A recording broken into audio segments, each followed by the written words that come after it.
Oke, para noisemaker, hari ini saya ada di Bukit Skatepark, masih di kota Bandung, ya. Masih bersama saya Yopi, dan tentunya di sebelah saya ada pemilik dan selaku pengelola dari Bukit Skatepark. Halo. Tidak usah banyak cincong, ya. Kita sapa aja langsung.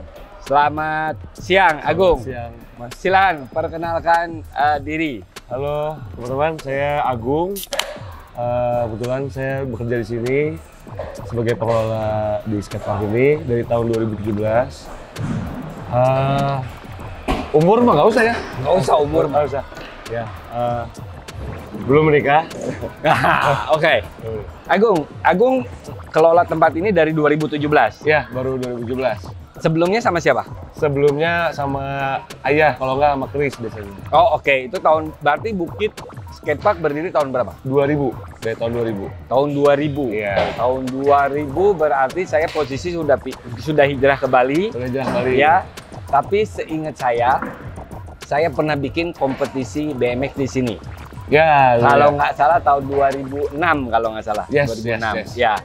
Dan pingin tahu dong, noisemaker tentunya ya, sejarah-sejarah si Bukit Skatepark, bagaimana bisa sampai punya konsep dan punya dedikasi untuk bikin satu tempat untuk olahraga ekstrim sport. Oke. Jadi sebelumnya ini tuh dikelola oleh ayah saya, Pak Edward. Nah, waktu dibangun tuh konsepnya sebenarnya swalayan. Swalayan, ya benar. Swalayan kafe, ya. kan? Kalau nggak salah di sini ya? Area ini ya, jadi. area Nah, ini. itu swalayan kafe.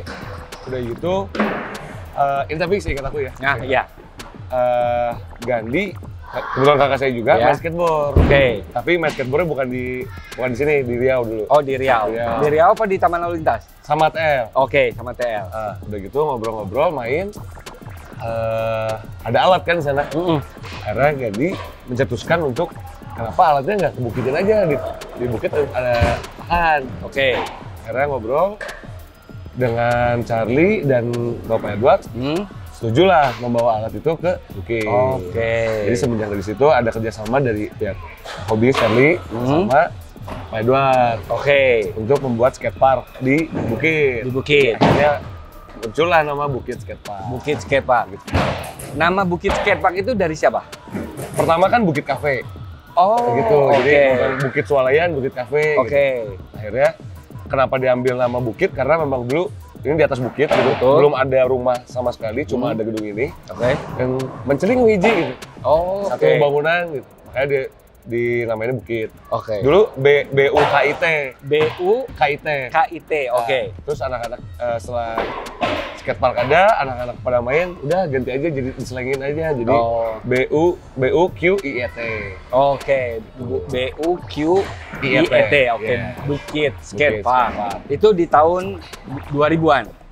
Tahun 2000-an, jadi 2001 masih Bukit Skatepark, udah mulai 2002, 2003 kalau nggak salah udah mulai BUQIET. Oke. Dan seingat saya dulu ada swalayan, ada kafe, dan skateparknya nggak terlalu besar ya? Skateparknya nggak terlalu besar, dia tempat dugem juga. Betul ya, dan kalau nggak salah posisinya bentuknya kalau nggak salah kayak huruf L sedikit lah ya? L dikit ya? L dikit. Nah, pertama-tama gitu, terus akhirnya di-expand lah. Skateparknya diperbarui, jadi diperbesar.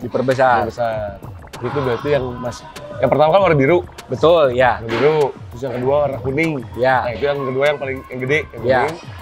Yang ketiga udah mulai ada ball dalam. Ya. Yang keempat terus diperkecil. Ya. Yang kelima baru sekarang. Jadi udah 5 kali tahap renovasi. Oh, 5 kali ya noisemaker. Jadi pertama dari Papa, terus ke Gandhi ya. Gandhi, baru ke Chris, baru terakhir ke seingat saya memang dulu di dalam itu ada ball tapi kecil ya, tapi dari kayu. Dari kayu ya.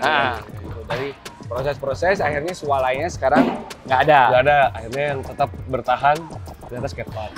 Skatepark dengan kafe ya, kafe di depan. Iya. Oke. Berarti dulu ini memang Chris juga tinggal di sini. Iya. Oh, jadi ini rumah tinggal. Rumah tinggal juga. Dan untuk usaha lah. Untuk usaha. Oke. Nah, terus hubungan Charlie dengan Gandhi dulu memang karena sama-sama main skateboard? Iya, main skateboard. Oh, oke. Jadi, wah ini sayang banget kalau alatnya di luar, gitu kan, lapuk, kayu dan segala macam. Betul. Ya udahlah, bawa aja ke bukit. Ternyata memang kebetulan papa juga suka juga dengan konsep skateboard ini, jadi oke. Karena seingat saya Charlie itu dulu pernah punya skatepark di Jalan Tera kalau nggak salah. Ya, pertama kali kalau nggak salah ya. Ya. Berarti alat-alat itu yang dibawa ke sini. Iya. Oh, oke, I see. Ya, jadi Noisemaker kalau belum tahu siapa itu Charlie, Charlie adalah founder dan ownernya dari ISA ya, ISA. Indonesia Skateboarding Association. Charlie Hobbies lah lebih tepatnya, karena Charlie sendiri punya bisnis skate shop. Dari toko buku kita, kalau Noisemaker pingin tahu lebih dalam tentang Charlie bisa lihat di podcastnya Talk the Noise sebelumnya. Sampai Charlie punya skatepark sendiri dan akhirnya pindah ke sini. Yes. Oke. Nah, berarti dulu hanya khusus buat skateboard? Iya, dulu. Terus Ayopi ya? Iya, iya. Ayopi ngobrol sama Gandhi. Gimana kalau BMX dan segala macam? Betul. BMX. Iya. Gitu. Jadi waktu itu memang saya sudah mengetahui bahwa di sini ada skatepark. Waktu itu saya memang udah hijrah ke Bali. Terus saya main ke sini, saya bicara dengan Gandhi, ya terus mencoba melobi lah. Gimana kalau BMX juga bisa masuk, dengan janji saya bikin event dan sebagainya lah. Akhirnya terwujud. Saya juga mengucapkan terima kasih buat Gandhi ya, yang pada saat itu memang memberikan satu opportunity yang luar biasa untuk komunitas BMX gitu. Nah, berjalan, berarti posisi Bukit Skatepark ini masih ada hubungan atau kerjasama antara Chris ya selaku sekarang pengelola dengan Charlie. Kebetulan kalau misalkan untuk kerjasama tertulis itu nggak ada. Oke. Emang kita saling support aja. Oh, oke. Kita saling support. Kita disupport oleh Isa juga support ke Bukit. Oke. Saling support. Ya. Apalagi sama komunitas kecil gitu. Betul. Oke. Karena setahu saya kemarin kan ada seleksi untuk Olimpiade ya. Yes. Tempatnya memang di sini. Betul. Dan sebelumnya juga ada lagi seleksi Asian Games. Asian Games sama Asian Games dan SEA Games kalau nggak salah. Asian Games aja. SEA Games ya? SEA Games apa Asian Games lah? Asian Games. Asian Games ya. Asian Games yang waktu itu di Palembang ya. Oh, berarti SEA Games. Oh, SEA Games. Ini yang di sana. Ya. Yang di Filipina. Betul. Jadi pada saat itu Charlie selaku mewakili Isa mungkin ya, memperbaiki tempat ini. Oke. Dan bikin di belakang saya dan Chris ada ball, concrete ball, kedalaman mungkin sekitar 2,8. Nah, terus waktu itu BMX sempat sampai berapa tahun ya? Mungkin sekitar 5-6 tahun mungkin ya? Ya, 2000, kalau nggak salah tuh 2018 ya terakhir. 2018 ya? 2018, jadi cukup lama, hampir 10 tahun lebih. Terus akhirnya sekarang memang fokus di skateboard saja. Sama inline. Boleh tahu dong kenapa nggak boleh? Boleh. Jadi mohon maaf sebelumnya buat teman-teman BMX yang mungkin sedih ya? Sedih. Kecewa sih enggak, sedih. Ya. Itu dikarenakan emang kita ada perjanjian dari waktu kan ada pelatihan dari SEA Games ya. Emang peraturannya hanya untuk skateboard. Oke. Dan yang paling di luar skateboard yang boleh main. Boleh masuk. Inline. Otopet dulu kan boleh. Ya. Otopet juga nggak bisa. Jadi teman-teman BMX, teman-teman otopet, mohon maaf. Kalau ada kesedihan. Kalau sepatu roda boleh? Sepatu roda boleh. Boleh. Okay. Karena memang aku nggak jauh. Atau teknisnya? Karena teknisnya mungkin dari sananya. Ya. Oke, jadi ya Noisemaker hari ini Chris sudah mengklarifikasi. Agung sudah mengklarifikasi kenapa tempat ini tidak diperuntukkan untuk BMX dan otopet atau skuter. Jadi memang sudah ada kerjasama lah sebelumnya. Jadi tempat ini memang dikhususkan untuk agresif inline atau inline, skateboard, dan sepatu roda. Jadi sudah clear ya. Jadi jangan lagi ada simpang siur perkataan ataupun informasi yang tidak benar. Ini klarifikasi nih. Dan diklarifikasi. Klarifikasi dulu. Oke. Mungkin memang peraturan dari dari atas ya. Ya tentunya saya yakin komunitas BMX dan skuter juga memahami. Tapi jangan bersedih. Kita mudah-mudahan di tahun 2021 baru tahun 2022 pertengahan mungkin kita doain akan ada lahan memang buat BMX. Ya, pump track sama dirt jam ya. Ya. Oke. Karena minggu lalu Chris sempat sampaikan hal itu kepada saya karena lahan di sini masih luas. Masih ada. Jadi siapa tahu ada investor nih. Yes. Nah, siapa tahu ada investor bergabung. Nah, mau buang-buang atau bakar duit langsung aja kontak sama Agung ya, Agung langsung atau sama Chris masih boleh. masih join ya masih di sini gitu untuk mengembangkan lah area ini khususnya untuk di olahraga extreme sport. Yes. Nah, Gung, saya mau nanya, kalau dulu tiket masuknya berapa? Dulu itu BMX atau skateboard, BMX skateboard. Seingat saya. BMX 25, skateboard 20 kalau Iya, benar. Kalau nggak salah. Iya, agak dibedakan, betul, ya. 25. Terus kalau sekarang berapa? Kalau sekarang 35. Sekarang 35.000.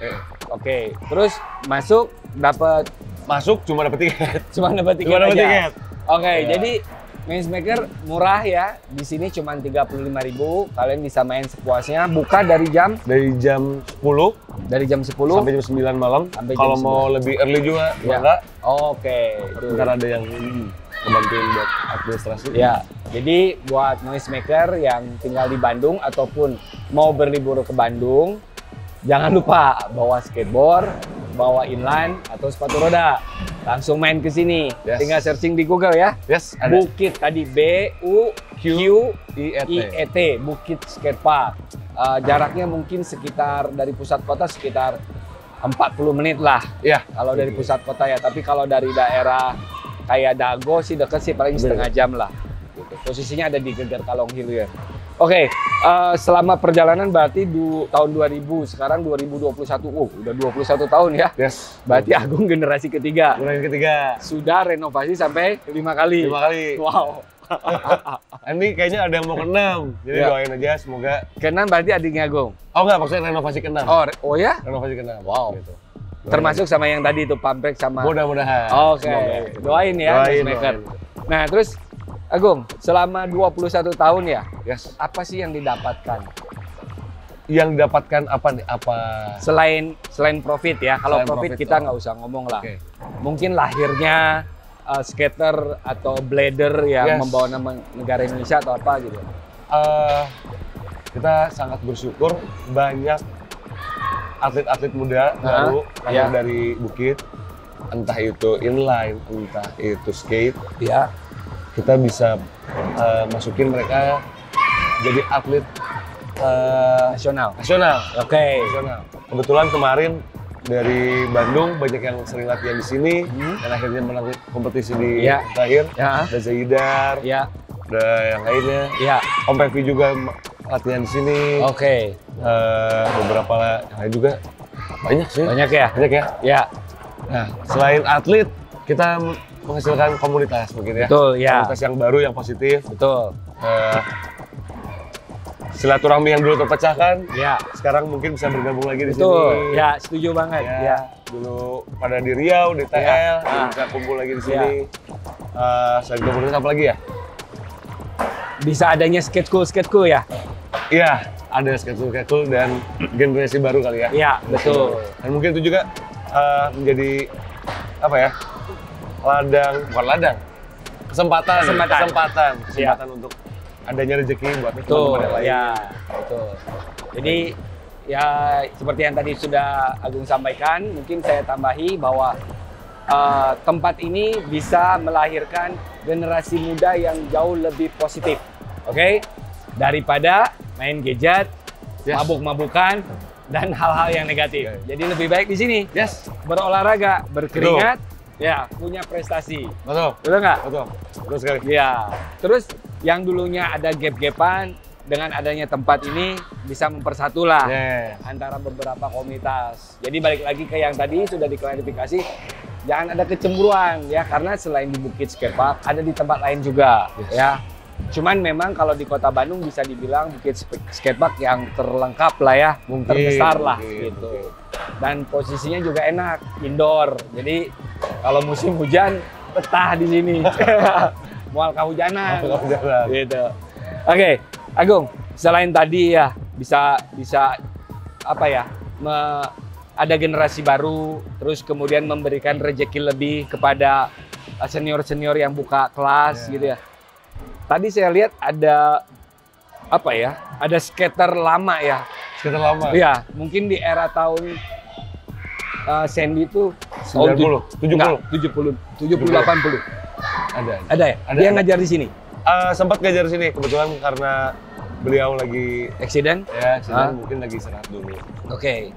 Jadi Noisemaker kalau pengen ketemu dengan Sandy Parnodi. Ya, Parnodi ya, jadi bisa datang ke sini karena beliau selalu ada di sini. Legend. Ya, legend. Mungkin bisa tukar pikiran, bisa ngobrol-ngobrol. Di sini juga ada skate school apa namanya? Ada Bukit Skate School, ada Bandung Skate School, ada Factory City Skate School. Oh, banyak ya? Inline juga ada. Oke. Jadi banyak sekali. Jadi kalau mau ketemu senior-senior dari skater maupun blader bisa datang ke sini gitu ya. Bisa sharing lah, bisa tanya-tanya gitu. Nah, balik ke masalah tadi skate school sama inline school ya. Itu semua harus mengikuti peraturan yang dibikin oleh Bukit Skatepark atau mereka sudah punya regulasi sendiri? Nah, kebetulan untuk saat ini kita masih menyerahkan peraturan itu ke skate school masing-masing. Oke. Jadi yang penting di sini udah membayar administrasi, ya, menjaga ketertiban, oke. Tidak membuang sampah sembarang, itu aja basic aja, masih basic. Administrasi itu yang dimaksud berarti tingkat masuk? Masuk. Oh. Yang penting di dalam jangan sampai, kan ada inline, ada skateboard. Ya. Jangan sampai apa? Perut-perutnya jangan sampai bertumbukan gitu kan. Iya, benar. Ya. Kan banyak kan. Ya, oke. Berarti dari manajemen Bukit Skatepark hanya tinggal mengatur jadwal aja mungkin ya, mengetahui lah. Yes, supaya tidak ada bentrok kan. Yeah. Tapi kalau misalkan pun ternyata memang bareng, nggak apa-apa. Dan sering terjadi sih. Yang penting sama-sama mengerti aja. Betul, dan areanya juga cukup besar ya. Oke, jadi tadi ada kurang lebih ada sekitar 4 sekolah di sini ya. Jadi buat orang tua yang sudah punya anak, bingung mau diapain, bingung main gadget aja, langsung datang ke Bukit Skatepark ya. Bisa langsung ketemu sama coachnya langsung ya. Boleh. Kalau coach yang ada bisa langsung tanya sama pengelola Bukit Skatepark. Nah, Agung ada rencana lain nggak selain yang tadi ada renovasi yang ke-6, terus pengembangan yang lain? Mungkin ada sekolah yang lain, yes, pasti. Atau mungkin gimnastik atau apa gitu loh. Kalau aku sih kebayangnya Woodward ya. Ya, betul. Itu kiblat. Itu pasti kita, ya, semua kiblatnya di sana. Pengen kita punya ada satu kegiatan selama 1 minggu gitu. Jadi ya ada camping, ada main skateboardnya, ada pelatihan kepemimpinan dan segala macam. Itu bisa dilatih di situ dan itu menurut aku hal yang sangat positif, apalagi buat anak-anak ya. Betul. Bisa mengenal sesuatu di luar gadget. Betul. Apalagi bisa berkomunikasi dengan umurannya. Bersosialisasi ya. Itu jauh lebih penting. Jauh lebih penting. Jadi memang Agung punya rencana Bukit Skatepark ini bisa dijadikan satu destination lah ya. Satu destination untuk olahraga extreme sport gitu. Selain itu yaitu si anak bisa bersosialisasi. Selain bersosialisasi di rumah atau di sekolah atau di lingkungan, bisa bersosialisasi di sini. Karena memang karakter anak itu kan berbeda-beda ya. Gitu. Nah, yang saya alami karena saya juga punya BMX school ya di Bali. Jadi si anak itu bisa bersosialisasi, mereka bisa berbagi gitu loh. Ngerti nggak? Betul. Bisa berbagi, terus bisa tidak saling tidak saling merasa ini punya saya gitu, enggak. Mereka berbagi, mereka share dengan area sekian, gantian, ya. Dimulai dari sejak dini. Betul, gitu kan? Betul sekali. Ya, jadi sekali lagi ya buat orang tua yang memang belum paham mengenai dunia extreme sport, bisa datang ke sini. Berarti kalau datang ke sini mah nggak usah bayar ya, kalau cuma lihat-lihat doang mah? Iya, kalau cuma lihat masih bisa langsung aja masuk gitu. Langsung masuk, kecuali memang bawa peralatan ya. Bayar we langsung Cuman 35.000, murah serius. Di tempat lain mah mahal, gitu loh. Ya, apalagi kalau di luar negeri. Fasilitasnya bagus kan. Betul. Tapi menurut saya sih 35.000 worth it lah, gitu ya. Dan ramai banget di sini. Ini buka tiap hari berarti? Buka tiap hari. Buka tiap hari. Lebaran hari H doang yang libur. Kalau di Bali ada nyepi, ya. Lebaran hari H doang. Lebaran aja. Oh, sepi. Ya. Kalau di sini berarti libur sekitar 2 hari ya. Sekitar, iya 2 hari. 2-3 hari. Kalau di Bali libur 2 hari. 2 hari. Nyepi. Di luar itu bablas. Go terus. Oke.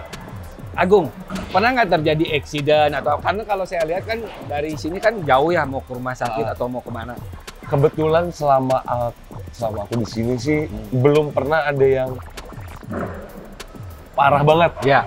Selama aku berarti 4 tahun di sini sekali doang ada patah tulang. Patah tulang. Oke. Itu pun waktu kompetisi? Enggak, lagi main biasa. SMP, anak SMP. Oke. Patah tulang.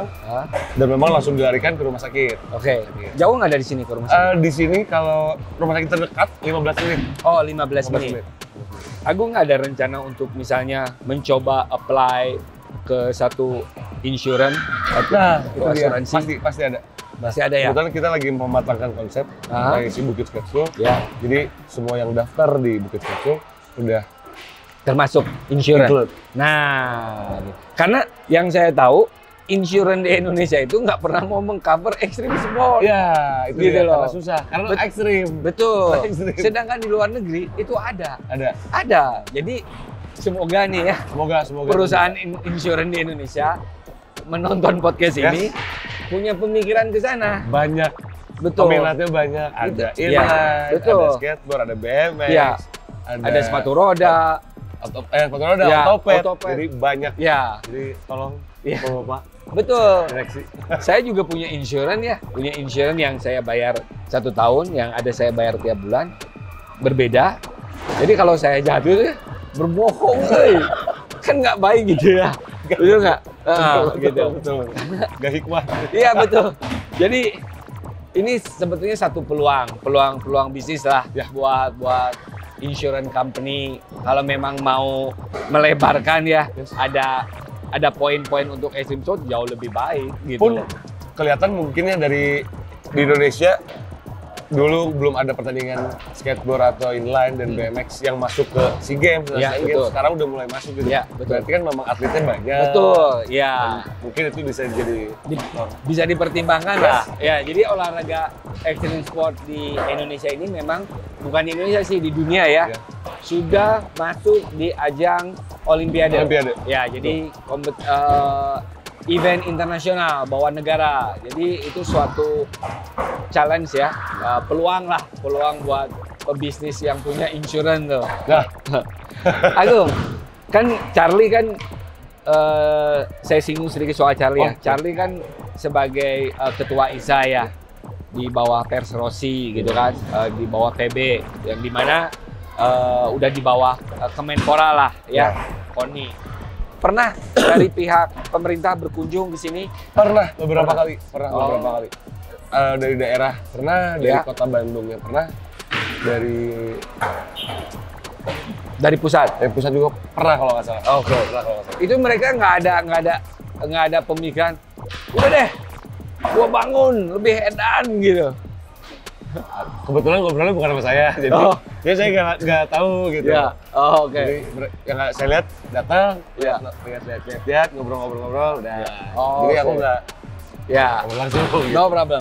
Jadi sebenarnya begini ya, mungkin sedikit saya bahas sedikit ya antara karena bisa dibilang ini tidak dibilang pure 100% swasta juga tidak.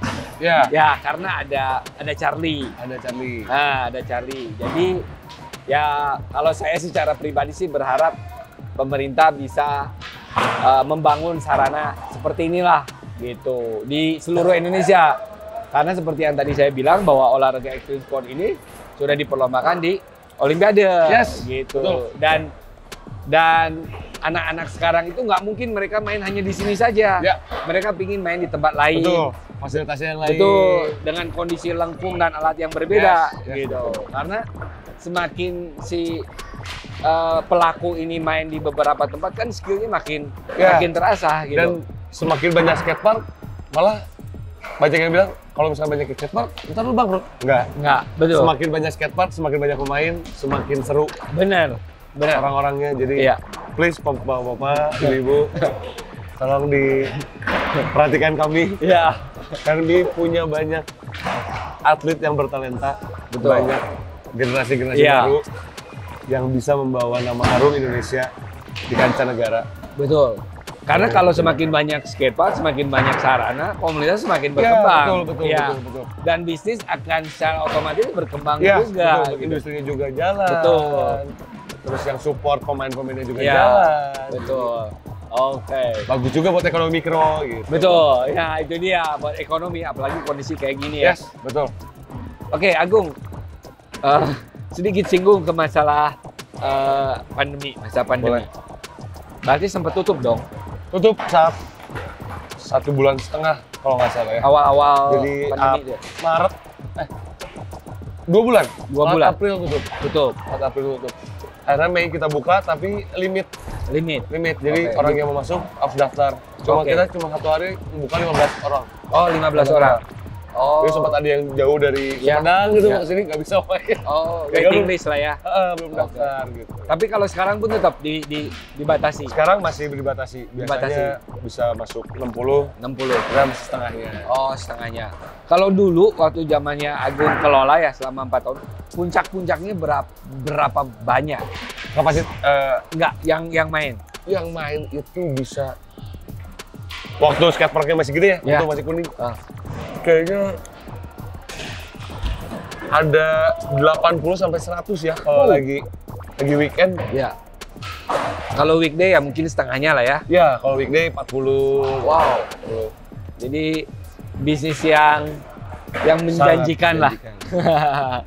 Jadi memang sih banyak juga orang-orang yang belum paham gitu ya. Betul. Ya, tapi kalau pure hanya skatepark aja mungkin sulit ya. Harus didampingi ada bisnis-bisnis lainnya. Emang kalau dibilang mahal, makan tempat, belum biaya renovasi, maintenance.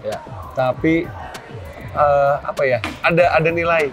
Ya, betul. Ada nilai yang tidak bisa diuangkan gitu. Betul, yang tadi ya. Tadi ada atlet-atlet yang lahir dari sini. Dan mungkin kalau misalkan mau cari bisnisnya ada di makanan, jual jasa, ya jual peralatan skateboard, atau apapun itu. Itu bisa dari situ. Tapi tadi saya puter-puter, saya belum lihat ada skate shop di sini di Bukit. Lagi dibangun. Oh, lagi dibangun. Oh. Bapak Kris yang mengelola. Yang ini 2 lantai ini ya? 1 lantai di atas. 1 lantai di atas full. Saya nggak tahu. Oke, kalau yang di bawahnya? Di bawahnya dikontrakin. Oh, luar biasa ya. Jadi udahlah buat noisemaker. Kita nggak mau banyak omong, datang aja ke sini. Pokoknya chill banget tempatnya, ya. Murah, bisa makan, bisa minum, bisa ngeceng mungkin ya. Ngeceng ya. Bisa ngeceng, bisa berkeringat juga. Gitu. Oke, Chris, sebelum kita tutup nih podcastnya, ada pesan-pesan yang mau disampaikan mungkin buat yang belum main atau mungkin yang sudah main atau buat siapapun.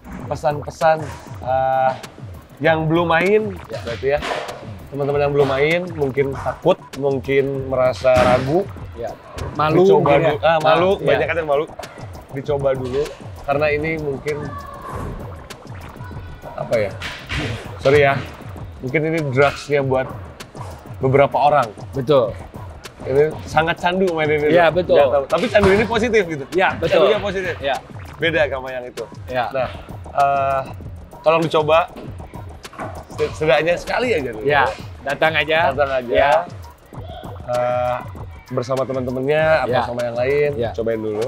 Bagi teman-teman yang udah pernah main, gitu, jangan patah semangat mainnya. Mungkin kalau di Indonesia nggak semaju di luar itu ya, mungkin industrinya. Tapi banyak orang-orang yang punya uang atau bisa menghasilkan uang dari skateboard ini. Jadi teman-teman jangan hilang semangat. Soalnya pernah beberapa dekade dulu udah banyak orang-orang yang berbakat Nah, karena memang nggak ada penghasilan. benar ya. Jadi cabut dari Oh, kerja. oke, iya. Sayang sekali. Jadi intinya konsisten aja ya, yang sudah main terus main aja, fokus. Kalau memang misalnya tidak bisa jadi atlet, bisa menjadi pelatih. Yes. Di sini difasilitasi, tempat sudah ada gitu loh. Terus yang belum pernah main datang aja di sini. Dijamin akan kecanduan dalam hal positif, olahraga gitu loh. Jadi oke, begitu aja Chris. Terima kasih banyak. kasih. Oke, thank you Noisemaker. Keep talking the noise. Stay safe and peace.